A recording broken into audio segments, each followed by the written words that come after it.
नमस्कार, स्वागत है आपका हमारे खास कार्यक्रम खास खबर में। मैं हूं आपके साथ अनाया शर्मा और शुरुआत करेंगे आज की चर्चा की। हरियाणा, एनसीआर, दिल्ली में भीषण आग उगलने वाली गर्मी और गंभीर हीटवेव लू का दौर देखने को मिल रहा है। रविवार को हरियाणा के सिरसा का तापमान 48.4 डिग्री सेल्सियस पर पहुंच गया। संपूर्ण इलाके में जनजीवन अस्त व्यस्त और प्रभावित हो रहा है। लोग अपने घरों में रहने के लिए मजबूर हो गए हैं। राज्य के ज्यादातर जिलों में तापमान 45 डिग्री सेल्सियस को पार कर गया है, तो वहीं आसमान से आग बरस रही है। सड़कों और बाजारों में सन्नाटा पसरा हुआ है। भीषण आग उगलने वाली गर्मी ने संपूर्ण इलाके पर एक बार फिर से कर्फ्यू जैसे हालात पैदा कर दिए हैं। भारतीय मौसम विभाग लगातार अलर्ट जारी कर रहा है कि साथ ही जिला प्रशासन भी लगातार एडवाइजरी जारी कर रहा है। आने वाले 3 दिनों तक लगातार मौसम की चरम परिस्थितियां जारी रहेंगी। इसलिए भारतीय मौसम विभाग ने सिरसा, फतेहाबाद, हिसार, भिवानी, महेंद्रगढ़, रेवाड़ी, गुड़गांव, मेवात, फरीदाबाद, पलवल, झज्जर, जिंद, रोहतक, सोनीपत, पानीपत, चरखी दादरी और झज्जर जैसे जिलों पर रेड अलर्ट जारी कर दिया है। जबकि पंचकुला, अंबाला, यमुनानगर और उनके साथ ऐसे कई तमाम जिले हैं जैसे कि कुरुक्षेत्र, कैथल, करनाल, इन पर ऑरेंज अलर्ट जारी कर दिया है।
तो इसी चर्चा पर हमारे संवाददाता मोनू पांचाल और प्रवीण आहूजा हमारे साथ जुड़ गए हैं।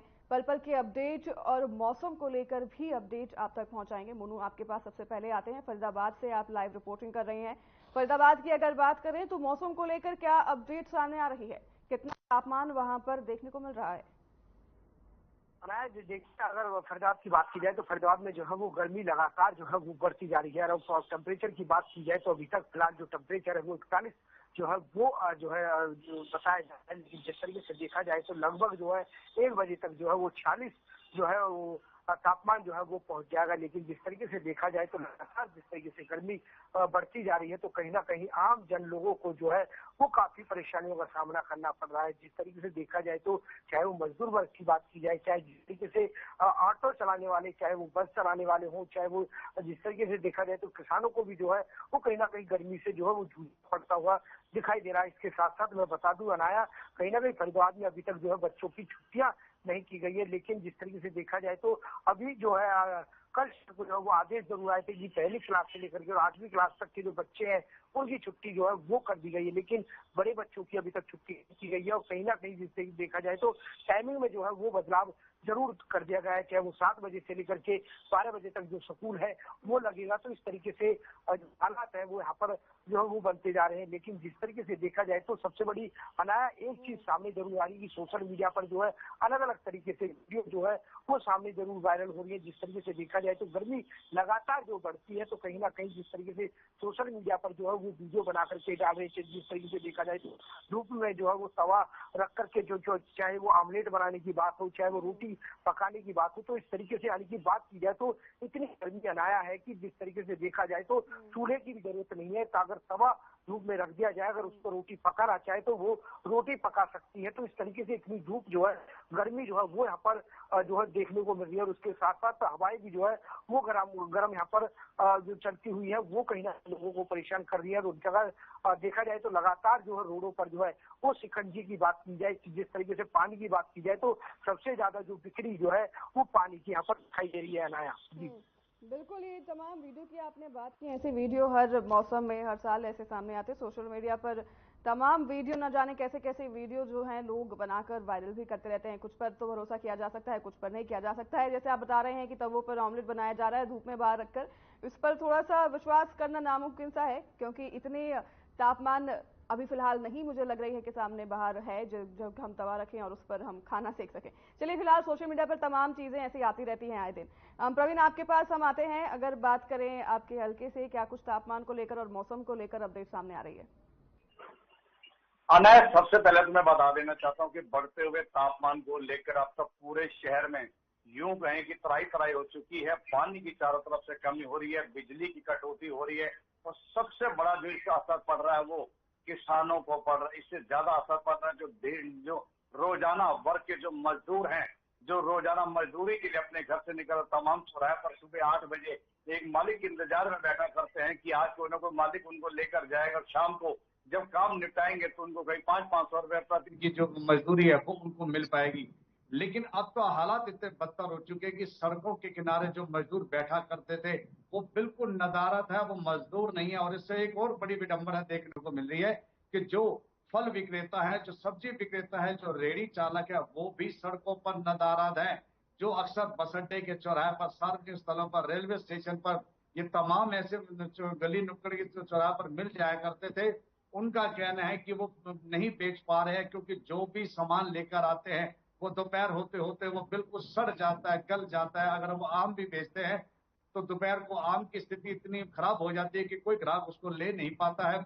और स्थिति इतनी विकराल हो गई कि रेहड़ी के नीचे बैठकर, मैंने कल देखा कि रेहड़ी के नीचे वो फल विक्रेता जो नीचे बैठा हो, अपने सिर पे कपड़ा रखकर बैठा है और ऊपर फल उसके सर रहे हैं। लेकिन सबसे हैरानी की बात है कि खरीदार बाजारों में नहीं है, बाजार बिल्कुल सुनसान हो गए हैं। तमाम बाजारों में है जो दुकानदार बैठे हैं, जिसे कहते हैं कि वो, उनका कहना है कि ग्राहक को बिल्कुल जैसे छू मंतर की तरह गायब हो जाते हैं। स्थिति बिल्कुल कोरोना जैसी। आपको याद होगा कि जब कोरोना के समय में बड़ी मुश्किल से सरकार इजाजत देती थी दुकान खोलने की, लेकिन वो ग्राहक का इंतजार करते थे। लेकिन कोरोना डर के कारण लोग बाहर नहीं निकलते थे। लेकिन वही स्थिति आज, तापमान अगर बात करते हैं फिलहाल 42 जिसमें 45 डिग्री का तापमान है, और दोपहर चढ़ते चढ़ते लगभग 1 से 2 बजे 46 साढ़े 46 के जाकर पहुंचेगा। और वहीं मौसम विज्ञान विभाग ने भी बिल्कुल रेड अलर्ट जारी किया हुआ है, जैसे कि हरियाणा में, दिल्ली में, पंजाब में, चंडीगढ़ में और तमाम 37 शहरों में लगातार पिछले कई दिन से रेड अलर्ट जारी किया हुआ है, जिसको लेकर लोग अब तराई तराई करने लगे हैं। और सबसे बड़ी बात करते हैं अस्पतालों को लेकर, बात करते हैं लगातार मरीजों की।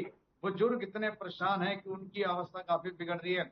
और सबसे बड़ी बात है, स्कूल खुले हुए हैं, लेकिन समय में जो संशोधन किया है दोपहर 12 बजे तक, लेकिन दोपहर 12 बजे तक जब अभिभावक अपने बच्चों को बस स्टैंड से लेने जाते हैं तो उनकी स्थिति इतनी विकराल हो गई है कि वो घर तक आने में उनको रास्ते में कई बार पानी पीना पड़ता। बेहद परेशान है लोग, तराई तराई हो गई है कि तापमान बिगड़ता जा रहा है, क्योंकि समय रहते हुए लोगों ने पर्यावरण को नहीं बचाया, जबकि स्थिति भयानक होनी थी। और ग्लोबल वार्मिंग की बार बार चेतावनी भी आ रही थी कि अब समय रहते हुए पर्यावरण को सुरक्षित रख ले, बचाव करें। कहीं ना कहीं हम सबको मिलकर सरकार के साथ, या सरकार को कहीं ना कहीं पहल करनी चाहिए थी कि पर्यावरण को बचाना, लेकिन वो कहीं नहीं दिखाई दे रहा। तो इस कारण लगातार अब स्थिति बिगड़ती जा रही है। लगातार आप देखेंगे कल महेंद्रगढ़ में 47 डिग्री जो तापमान देखा गया, और रोहतक और हिसार में जो 46 डिग्री टेम्परेचर, इससे भी ऊपर देखा गया। तो स्थिति अब बिल्कुल बिगड़ती जा रही है। अगर आने वाले टाइम में 9 तपा दिन चल रहे हैं, 9 तपा में बताया जाता है कि 9 दिन तो स्थिति बेहद विकराल होती है। अभी तो आज तीसरा दिन है और अभी तो और भी दिन बाकी है। तो आने वाले दिनों में क्या स्थिति बिगड़ती है, किस तरह से लोग अपना गुजारा करेंगे, स्थिति बड़ी विकराल हो रही है। बस अड्डे, तमाम शहर के जितने सार्वजनिक चौराहे, वहां पर अगर हालात जाकर देखे, बिल्कुल भी बसों में सवारियां नहीं है बैठने के लिए। लोगों ने जो रोजाना की अपनी नौकरी के लिए पलवल से फरीदाबाद होते हुए दिल्ली या नोएडा या गाजियाबाद जाया करते हैं, वो बिल्कुल लोग अक्सर छुट्टियां लेकर बैठे हैं कि एक एक सप्ताह की छुट्टी ले लेते हैं, क्योंकि स्थिति बहुत गंभीर है। दोपहर तक निकलना बहुत भारी हो रहा है, तो लोग बेहद परेशान है और स्थिति काफी विकराल हो रही है। जी अनाया। बिल्कुल जगदीश, जैसे कि आप बात कर रहे थे अभी फिलहाल ग्लोबल वार्मिंग को लेकर काफी ही गंभीर समस्या है और काफी समय से इस पर सभी जो है चर्चा करते हुए नजर आए, लेकिन कुछ काम होते हुए नजर नहीं आ रहे हैं। हमारे देश की अगर बात करें तो बाकी देशों में काम हो रहा है, क्योंकि कार्बन एमिशन हो रहा है, कार्बन फुटप्रिंट बहुत तेजी से बढ़ रहा है। फैक्ट्रियों से जिस तरह से चिमनियों से केमिकल्स निकलते हैं, नदियों में हमने इतने केमिकल्स देखे हैं और पिछले काफी समय से पेड़ों को काटकर जो है अतिक्रमण किए जा रहे हैं। तमाम ऐसी चीजें हैं जिस पर प्रशासन और सरकार कभी ध्यान पहले नहीं दे रहा था और उसको लेकर कितनी जद्दोजहद लोगों के द्वारा भी की गई कि सरकार जो है इन चीजों पर ध्यान दे, लेकिन अब स्थिति वो बनती नजर आ रही है कि अब बदतर स्थिति हो रही है और आगे आने वाले समय में स्थिति और भी खराब हो सकती है। प्रशासन अभी भी, क्या आपको लगता है, अगर हम बात करें हरियाणा प्रदेश की, तो प्रशासन क्या वहां पर थोड़ा भी सजग या सतर्क हो रहा है? क्या थोड़ा भी अलर्ट होते नजर आ रहा है? अनायत बिल्कुल भी कहीं ऐसी स्थिति कहीं नजर नहीं आ रही कि प्रशासन पर्यावरण को लेकर कहीं जागरूक हो, लोगों को जागरूक करे। बस एक इतिश्री कर दी जाती है, जैसे ही मानसून का मौसम आएगा थोड़े बहुत 50,000 1 लाख कोई पेड़ के लिए बार बार स्लोगन बनाए जाएंगे, अखबारों में दिया जाएगा, लोगों को बताया जाएगा पेड़ लगाएं, पर्यावरण को बचाएं। लेकिन उसके बाद ना तो उन पेड़ पौधों में जहां भी सरकार की ओर से लगाया जाता है, सामाजिक संस्थाएं ज्यादा से ज्यादा आगे पहुंचती है, वो कहने के जरूर इसमें जो है अपने भागी जो अपना रूप दिखाते हैं, सहयोग करते हैं। लेकिन सरकार की ओर से सिर्फ पेड़ लेने अगर कोई जाता है तो भी उनको मना कर दिया, तो स्थिति विकराल बन रही है। लेकिन पर्यावरण के लिए कहीं भी अभी तक कुछ जागरूक नहीं हो रहा। जहाँ एक और तो सरकार कहती है कि सीएनजी वाहनों का प्रयोग करना चाहिए, इनसे जो है, लेकिन कहीं भी अभी तक जो है प्रदूषण को बचाने में कहीं कमी नजर नहीं आ रही है। लेकिन अभी तक डीजल के वाहन जब तक बंद नहीं होंगे या बिल्कुल उन पर रोक नहीं लगेगी, तब तक पर्यावरण सुधार नहीं हो। सबसे बड़ी बात है कि इसमें आम जनता को भी सहयोग करना होगा, तब जाकर हम आने वाले कुछ सालों में पर्यावरण को बचा सकते हैं। इसके लिए सभी को मिलकर सबसे से ज्यादा अपने घरों में, अपने आसपास क्षेत्रों में जितना ज्यादा अगर पेड़ पौधे लगाएंगे, वो ही आपको आने वाले समय बचा पाएंगे। क्योंकि हम अगर इतना हम इस पीढ़ी के लोग दुख पा रहे हैं, तो आने वाली पीढ़ी जो पीढ़ी होगी उसको कितना दुख उठाना पड़ेगा। ना पीने को पानी मिल पाएगा, ना छाया मिल पाएगी, जिसको लेकर एक इतिहास होगा कि उनको इतिहास में ढूंढा जाएगा कि ये भी कोई चीजें थी। तो ये चीजें बड़ी विकराल हो रही है, तो उसको लेकर अब सरकार को ठोस कदम उठाने होंगे और वो बहुत जल्द उठाने होंगे। कि अगर आज 45 से 47 तक पहुंच गया, अगर आने वाले दिनों में 50 डिग्री, जैसे राजस्थान के पोलादी शहर में कल 50 डिग्री तापमान देखा गया, हालात इतने बिगड़ चुके हैं कि वहां लोग चलते चलते सड़कों पे गिरे हैं और लोगों को अस्पताल ले जाएगा और पानी डालकर उनके शरीर के तापमान को जो है पूरा लेवल में लाने का प्रयास किया जा रहा है। ये स्थिति बहुत विकराल हो रही है। तो इसके लिए अब आम जनता को तो जागरूक होना ही पड़ेगा और इसके साथ साथ जो प्रदेश की सरकार है, जो केंद्र सरकार है, तमाम सबको मिलकर पर्यावरण को बचाने के लिए कोई ना कोई ठोस कदम उठाना होगा। क्योंकि अगर आने वाले समय में पर्यावरण को अगर हम सब मिलकर नहीं बचा पाएंगे तो स्थिति इतनी दयनीय होगी जिसकी कि हम और आप सब मिलकर कभी कल्पना भी नहीं कर सकते। जी अनाया। बिल्कुल जगदीश, ये सही बात कह रहे हैं आप कि ध्यान देने की बहुत जरूरत है, क्योंकि हम एक तरफ आर्थिक स्थिति की बात करते हैं, तमाम बयानबाजियां होती हैं, चुनाव को लेकर डेवलपमेंट की बात कर रहे हैं, तो हमारा देश भी तभी डेवलप होगा जब यहाँ पर रहने लायक जो स्थिति है वो ठीक होगी। और हम आसपास लोगों से तो अपील करते हैं कि पेड़ पौधे लगाएं, लेकिन सरकार की तरफ से भी कुछ प्रबंध होने चाहिए। जैसे कि एक बार स्वच्छ भारत अभियान चलाया गया था, तो मुझे लगता है कि सरकार की तरफ से भी थोड़े और कठोर कदम उठाने पड़ेंगे। जैसे कि अवैध अतिक्रमण हो रहे हैं, जंगल को काटे जा रहे हैं, वन अग्नि देखी जा रही है कई जगहों पर, तो ये सब चीजों पर भी रोक लगाने के प्रशासन को आगे आके अपने कदम जो है उठाने पड़ेंगे, ठोस कदम उठाने पड़ेंगे। मोनू, आपके पास मैं आती हूँ। हम बात कर रहे थे लगातार स्कूलों को लेकर। स्कूलों में जैसे क्या बता रहे हैं, समय को बदल दिया गया है बच्चों के लिए, बच्चों के समय को तो बदला गया है, लेकिन स्कूलों में क्या कुछ व्यवस्थाएं बच्चे ताकि स्कूल में बैठकर आराम से पढ़ाई कर सकें, क्या वहां पर तमाम व्यवस्थाएं की गई हैं बच्चों के लिए? स्वच्छ पानी की व्यवस्था हो या फिर कूलर की व्यवस्था हो, क्या ये सब व्यवस्था बच्चों के लिए स्कूलों में देखने को मिलेगी? क्योंकि गर्मी तो सुबह से शुरुआत होती है, तो बच्चे घर पर आए तब तक लेकर उनकी सुरक्षा की जिम्मेदारी स्कूलों के ऊपर होती है। देखिए अनाया, जिस तरीके से देखा जाए तो जो है प्राइवेट स्कूलों में, यानी कि शिक्षा अधिकारी की तरफ से जो है वो आदेश जारी जरूर किए गए थे, क्योंकि मौसम विभाग ने जो है वो जरूर चेता दिया था सरकार को कि कहीं ना कहीं इस बार जो है वो गर्मी सबसे ज्यादा अधिक रहेगी और कहीं ना कहीं 45 और 46 के डिग्री के आसपास जो है वो तापमान रहेगा।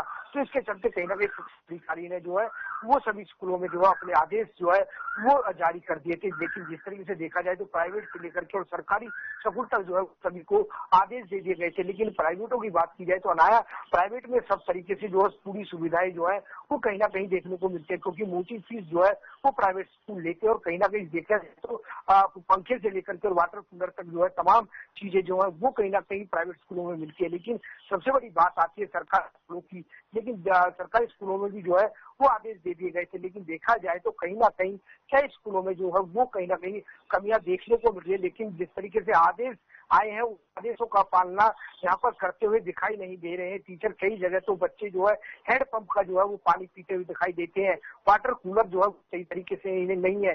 कहीं ना कहीं देखा जाए तो बिजली के कट होते हैं, इन्वर्टर जो है वो पूरी तरीके से खराब पड़े हैं। तो इस तरीके की जो व्यवस्थाएं हैं वो कहीं ना कहीं अभी तक की तक बनी हुई है, किसी तरीके के कोई हालात पर जो है सुधार नहीं है। लेकिन हाँ, यदि इतना जरूर है कि जो बड़े स्कूल हैं सरकारी, उन स्कूलों में कहीं ना कहीं बिजली देखने को जरूर मिली है। अनायत जिस तरीके से देखा जाए तो बल्लभगढ़ का जो गर्ल्स स्कूल है सबसे बड़ा स्कूल माना जाता है, उस स्कूल में जो है वो कहीं ना कहीं सुविधाएं जरूर देखने को मिली है, चाहे वो वाटर कूलर की बात कर ली जाए, चाहे वो पंखों की बात कर ली जाए, जो है खिड़कियों पर जो है खिड़कियां जो है वो लगी हुई है, विंडो पर पर्दे लगा दिए गए हैं। तो इस तरीके की तमाम चीजें जो है कहीं ना कहीं कई स्कूलों में जो है बड़े स्कूलों में कर दी गई है। लेकिन जो प्राइमरी टाइप के स्कूल है उनमें कहीं ना कहीं अभी भी जो है बच्चे कहीं ना कहीं गर्मी से जूझते हुए नजर आ रहे हैं। तो अभी अभी देखा जाए तो जिस तरीके से आदेश जरूर जारी कर दिए गए शिक्षा अधिकारी की तरफ से, लेकिन जीरो जो है ग्राउंड की बात की जाए तो जीरो ग्राउंड पर अभी तक शिक्षा अधिकारी ने किसी स्कूल का कोई जायजा भी नहीं लिया है कि स्कूलों की व्यवस्था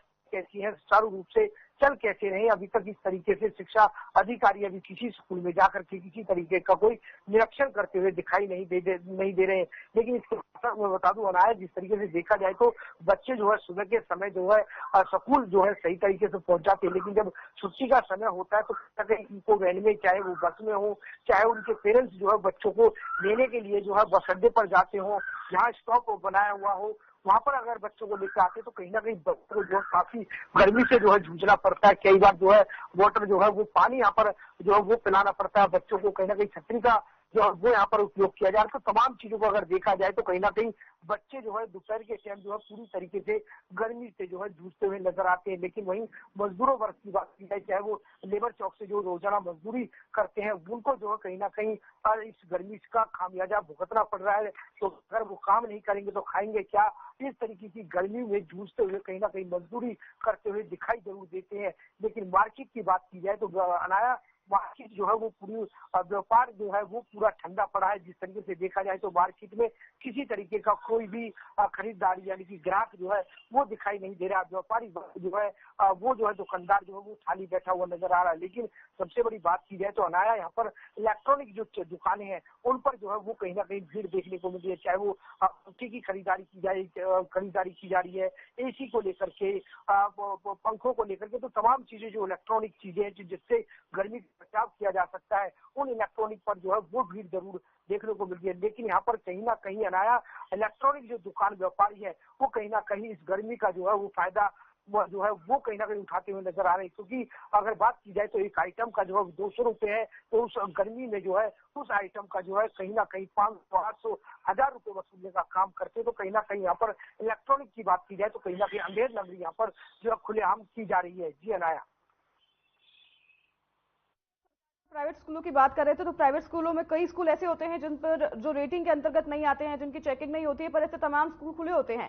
प्रशासन उनके खिलाफ जो है कार्रवाई भी नहीं करती। जैसे कि पिछले दिनों हमने देखा था कि बस ड्राइवर की गलती की वजह से एक्सीडेंट होने की वजह से कितना खामियाजा बच्चों को और उनके परिवार वालों को झेलना पड़ा था। उसके बाद सतर्क हुआ था प्रशासन। लेकिन ऐसे कई स्कूल हैं जिनमें मेडिकल एड जो होता है वो नहीं होता है, और अगर कुछ इमरजेंसी बच्चों के स्वास्थ्य के लिए होती है तो दर दर भटकना पड़ता है। फिर उसको लेकर कोई भी तैयारी कहीं भी स्कूल में देखने को नहीं मिलती है। तमाम कूलर, फैन और पानी की हम बात कर रहे हैं, पर अगर बच्चे को किसी इमरजेंसी की स्थिति बन जाती है तो उसको लेकर कोई भी स्कूल में मेडिकल एड देखना बहुत ही कम बात होती है। कि बहुत ही ऐसे कम स्कूल होते हैं जिनकी रेटिंग अच्छी होती है और जिनको चेकिंग किया जाता है प्रशासन द्वारा, वो सारे तमाम चीजें वहां पर उपलब्ध होती है। लेकिन ऐसे कई स्कूल हैं, उनके खिलाफ प्रशासन क्या कुछ कार्रवाई करते हुए या एक्शन लेते हुए नजर आ रहा है? क्योंकि कई स्कूल खुल तो जाते हैं पर लेकिन उनकी व्यवस्थाएं बिल्कुल भी ठीक नहीं होती हैं और उसका खामियाजा जो है बाद में बच्चों को भुगतना पड़ता है। देखिए अनाया, सबसे बड़ी बात देखी जाए तो जिस तरीके से महेंद्रगढ़ में जो जो एक बच्चों की स्कूली बच्चों के साथ जिस तरीके से एक बड़ा हादसा हुआ, कहीं ना कहीं कई बच्चों की जो है उसमें जान चली गई थी। लेकिन जिस तरीके से जो हरियाणा में जिस जिले महेंद्रगढ़ जिले में जो जो हादसा हुआ था, उसके चलते कहीं ना कहीं पूरा हरियाणा का जो प्रशासन है वो सख्त होता हुआ नजर आया। लेकिन जिस तरीके से जैसे जैसे पुराना समय बीतता गया, तो कहीं ना कहीं अब वो लोग जो है उस हादसे को जो है वो भूलते हुए दिखाई दे रहे हैं। क्योंकि जिस तरीके से देखा जाए तो अभी भी फरीदाबाद की बात की जाए तो कभी जो है प्रशासन ने जो है कहीं ना कहीं शुक्रवार से लेकर के जो है संडे तक जो है वो छुट्टी का ऐलान किया था। लेकिन जिस तरीके से देखा जाए तो शुक्रवार के दिन भी जो है वो प्राइवेट स्कूल जो है वो खुलेआम धड़ल्ले से चले। वहां पर किसी तरीके का कोई शिक्षा अधिकारी प्रशासन ने जो है कोई कार्रवाई नहीं करी। और उसके साथ साथ मैं आपको बता दूं कि इको वैन की बात की जाए तो इको वैन में लगभग जो है उस पैसेंजर की जो सवारी होती है उसमें लगभग 7 से सवाल ये है कि अगर स्कूलों में कोई इमरजेंसी होती है, बच्चे को कोई इमरजेंसी स्थिति होती है, तो उसके लिए medical aid, basic medical aid जो होता है, क्या वो कोई जितने भी प्राइवेट स्कूलों की हम बात करें उसमें उपलब्ध है कि क्या स्थिति बनी हुई है?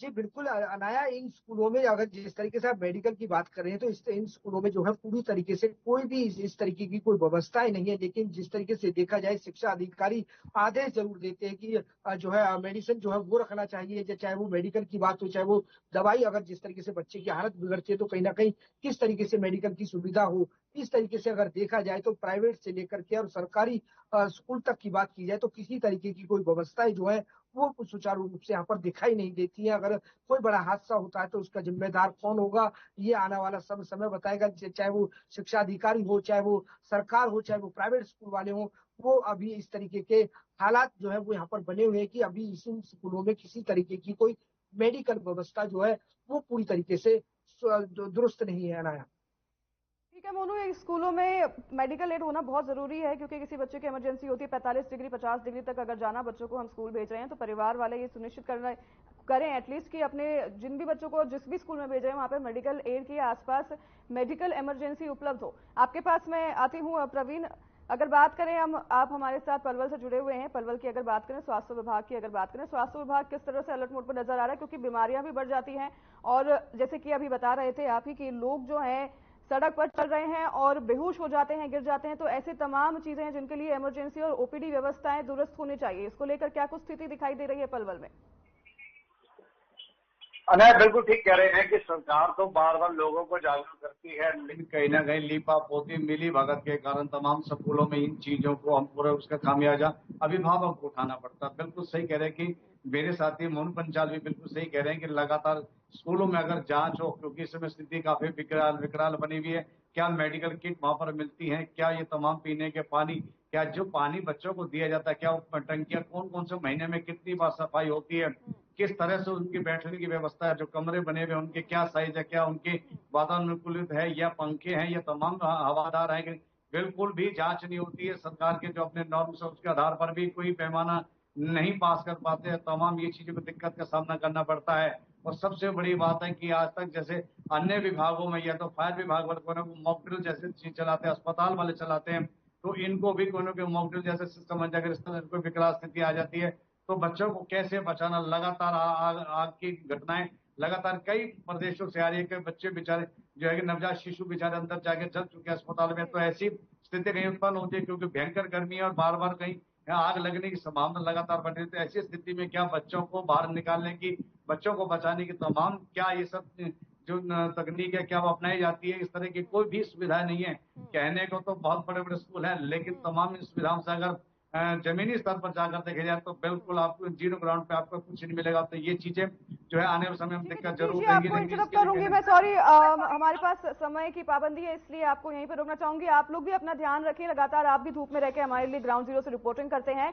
आप भी अपना ध्यान रखिए और लगातार अपडेट पहुंचाते हैं हम दर्शकों तक। आपको बता दें कि जाने से पहले एक और अपडेट, 28 मई के बाद उत्तरी मैदानी राज्य विशेषकर हरियाणा, एनसीआर, दिल्ली में भीषण आग उगलने वाली गर्मी से आमजन को 2-3 दिन की राहत तो आसार मिल रही है, लेकिन इस दौरान संपूर्ण इलाके में एक बार हवाओं की दिशा में बदलाव भी होगा और हवाएं दक्षिणी पश्चिमी होने की संभावना बन रही है। तो साथ ही इस दौरान तेज गति की हवाएं चलने की संभावना है, जिसकी वजह से तापमान में और बढ़ोतरी देखने को मिल सकती है। हरियाणा, एनसीआर, दिल्ली की अगर बात करें, यहां पर तापमान में हल्की बढ़ोतरी और होगी। तो वहीं आपको बता दें कि उसके बाद एक बार फिर से संपूर्ण इलाके में तापमान में एकदम से उछाल देखने को मिलेगा और साथ ही हीट वेव, लू और भीषण आग उगलने वाली गर्मी और ज्यादा रौद्र रूप धारण करेगी, जिसके लिए आप सतर्क रहें और अपना और अपनों का ध्यान रखें, अपने आसपास बेजुबान जानवरों का भी ध्यान रखें। आपसे लेंगे इजाजत, फिर मिलेंगे आपसे इसी समय इसी जगह। नमस्कार।